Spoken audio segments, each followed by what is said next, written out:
Jedna lepa bogorodičina ikona u tronu iz 1803. godine koju nazivamo Dostojno jest. To je čudotvorna ikona Presvete Bogorodice.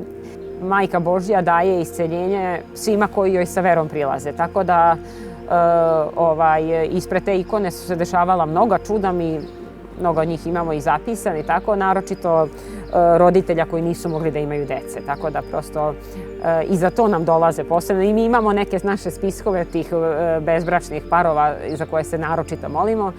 Sveti oci su rekli da dok god bude monaštva, živeće i narod. Tako da se ja nadam da će i naš narod koji na svakih 20-30 godina pokazuje da jednostavno ima još sposobnosti za duhovnu obnovu, da će opet jednostavno se i duhovno regenerisati, da će se jednostavno i naše monaštvo obnavljati.